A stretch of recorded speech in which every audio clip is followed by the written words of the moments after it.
আপনাকে টেনে হিচড়ে ওই ক্যান্টনমেন্ট থেকে বের রাস্তায় নামিয়ে নিয়ে আসবে সেই সক্ষমতা এই দেশের জনগণের রয়েছে। সেনাবাহিনী কর্মকাণ্ড অত্যন্ত ন্যাক্কারজনক। আপনারা জানেন যে এই সেনাবাহিনী সেই সেনাবাহিনী, এই সেনাবাহিনীর প্রধান যে তিনি হচ্ছেন হাসিনার অত্যন্ত ঘনিষ্ঠজন, তাদের আত্মীয় স্বজন। সুতরাং তাদের মাধ্যমে যেই সেনাবাহিনীর সেনার সদস্যরা বিভিন্ন অকাতরে হামলা করেছে, এই বর্বরচিত হামলা সারা দেশ বিদেশ বিশ্ব দেখেছে।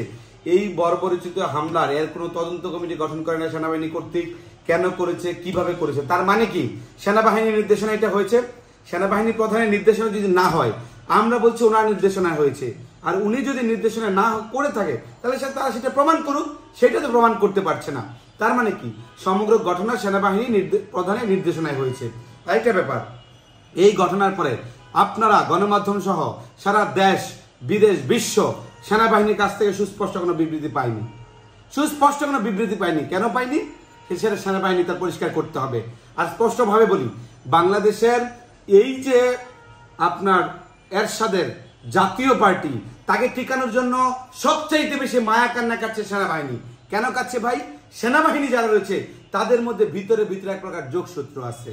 তারা তাদেরকে সেভ করতে চায়, তাদেরকে রক্ষা করতে চায়। সেই সুবাদে সেনাবাহিনীর যে পার্টি, সেনাবাহিনীর যে দল, এই আমি মনে করি ওয়াকার জামানের অলিখিত একটি দল হচ্ছে জাতীয় পার্টি, এবং সেই জাতীয় পার্টির কাজে ভর করে অত্যন্ত সুকৌশলে ওয়াকার সাহেবের সহযোগিতায় আওয়ামী লীগকে বাংলাদেশে পুনর্বাসন করতে যাচ্ছে। সেই জন্য তারা জাতীয় পার্টির কার্যালয় সেনাবাহিনীতে পাহারা দিতে হয়, তাদের বিরুদ্ধে কোনো স্টেপ নেওয়া হয় না। এই ন্যাক্কারজনক হামলার একটা বিবৃতি প্রদান করা হয় না।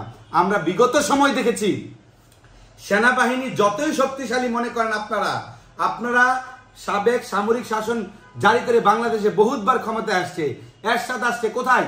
জনগণ পিঠের মধ্যে লাথি মেরে ওদেরকে সেই আসন থেকে নামিয়ে গণতন্ত্র পুনরুদ্ধার করেছে, সেই 90 স্বৈরাচার বিরোধী আন্দোলন। আরো যারা সামরিক শাসন জারি করে ক্ষমতা এসেছে তাদের ইতিহাস অত্যন্ত জঘন্যতম হয়েছে।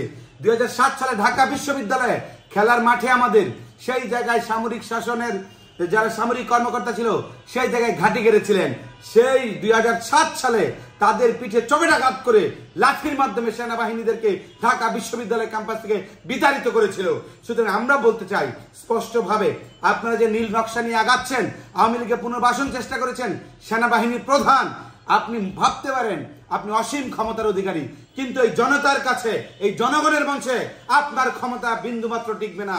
প্রয়োজনে আবার আপামর জনগণ ঐক্যবদ্ধ হয়ে আপনাকে টেনে হিচড়ে ওই ক্যান্টনমেন্ট থেকে বের রাস্তায় নামিয়ে নিয়ে আসবে সেই সক্ষমতা এই দেশের জনগণের রয়েছে।